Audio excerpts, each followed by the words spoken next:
আজ এমন একটি দ্বীপে যেতে চলেছি যেখানে কোনো মানুষ আসে না, আর আমরা প্রথমবার শুধু 4 জন মিলে প্রবেশ করব সেই নীরব জঙ্গলে, যেটা বাইরে থেকে যতটা শান্ত ভেতরে ততটাই রহস্যে ভরা। তবে শুরুটা হয়েছিল একদম সাধারণ, একটা ছোট নদী পেরোতে হয়েছিল। জোয়ার তখন নেই ভাটা, তাই কাদার উপর দিয়ে হাঁটতে হাঁটতে আমরা এগোচ্ছি, আর ফোনে শুট করছি, হাত কাঁপছে কিন্তু মনে অনেক এক্সাইটমেন্ট। বুকের ভেতর কেমন যেন অচেনা অনুভূতি, আর ভাবতেই পারছিলাম না মাঝে মাঝে পা কাদাতে ডেবে যাচ্ছে। তবু সামনে এগুলোর টানটা ছিল অন্যরকম। দ্বীপটাই পা রেখে বুঝলাম এটা সাধারণ জায়গা নয়, কারণ কোনো মানুষের চিহ্ন নেই, শব্দ নেই, শুধু হালকা বাতাস আর পাতার খসখস। ফোনের ক্যামেরা যতটাই ধরে সবকিছু অচেনা ও মিস্টিরিয়াস লাগছিল। আরো ভেতরে গিয়ে দেখি সামনে কাটা গাছের জঙ্গল, যা দূর থেকে ততটা বিপজ্জনক লাগছিল না, কিন্তু কাছে গিয়ে বুঝলাম এটা পেরোনোই কঠিন। হাঁটতে হাঁটতে হাত পা শরীর সব জায়গায় কাটা ফুটতে লাগলো। একবার তো মনে হলো ফিরে যাওয়া উচিত, কিন্তু আমরা 4 জন একসাথে ছিলাম, একজন কাটা সরাচ্ছে, আরেকজন রাস্তা দেখছে। এই টিম ওয়ার্কটা না থাকলে হয়তো এখানে আটকে যেতাম। এই 20 থেকে 25 মিনিট সত্যি কথা বলতে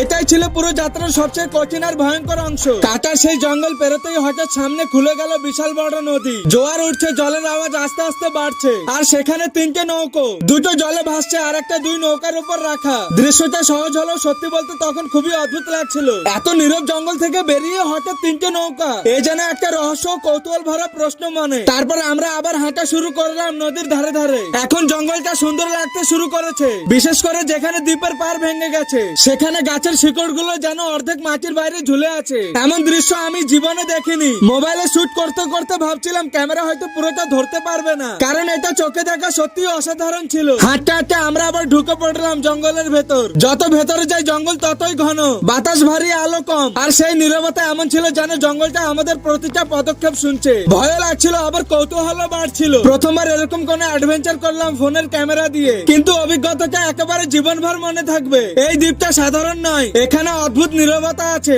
রহস্য আছে, আর আছে এমন সৌন্দর্য যা ক্যামেরা পুরোটা ধরে রাখতে পারে না। তবে একটা কথা বলতে পারি, যেখানে মানুষ নেই সেখানে প্রকৃতি নিজের মতো করে গল্প লিখে রাখে। আর আজ সেই গল্পের ছোট্ট একটা অংশ আমরা দেখে ফেললাম। আর এরকম আরো মিস্টিরিয়াস অ্যাডভেঞ্চার দেখার জন্য চ্যানেলটা সাবস্ক্রাইব করে রাখুন।